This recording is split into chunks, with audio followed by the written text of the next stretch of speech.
हालानी मां के खबर ॾींदा हलूं। इमरान अली लाशारी जी रिपोर्ट मुताबिक़ हालानी भरिसां ॻोठु कबूल कलोड़ जे रहवासियुनि जो राति देर सां पुलिस जी ज़्यादतुनि ख़िलाफ़ हो एहतजाज।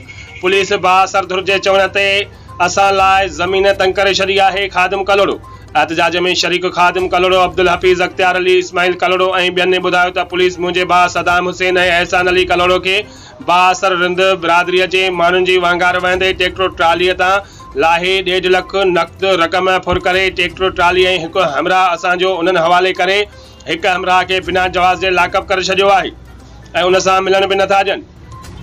उन्हनि वधीक चयो त असां शरीफ़ ॻोठाणा आहियूं, पंहिंजी महिनत मज़दूरी करे पेट गुज़र कंदा आहियूं।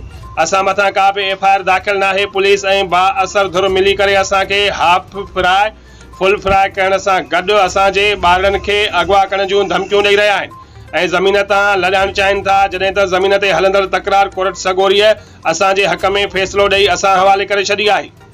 उन्हनि DIG शहीद बेनज़ीराबाद SSP नौशरो फिरोज़ ऐं चूंडियल नुमाइंदनि खां घुर कई त असांजो ट्रैक्टर फुरथियल रक़म ऐं असांजो भाउ असांखे वापसि कराए ॾेई असां सां इंसाफ़ कयो वञे।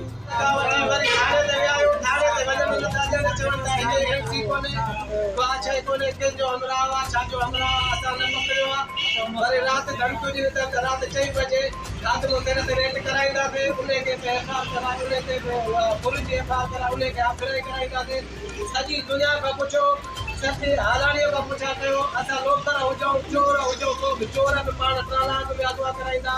अरबाब साथे जो खून पियो, गैस डीलर सदा लोड़े आयो। पोइ हाणे वरी असांखे धमकियूं था ॾियनि। असां मज़दूर माण्हू सुबुह जा ॿार खणींदा अचूं स्कूल, हुते धमकियूं था ॾियनि त असां स्टाफ ॾिनो था, ॿार था पढ़ायो, तुंहिंजा ॿार था अगवा कराईंदासीं, असां तव्हांखे माराईंदासीं, हिकिड़ो हिकिड़ो करे हाथराई कराईंदासीं। असांजो हिसाब नथो थियो वञे, असांखे हिसाब खपे। महिरबानी करे वञे, महीनो थियो आहे इहो हालाणी थाणे वारनि असांखे FIR जी कापी न ॾिनी आहे।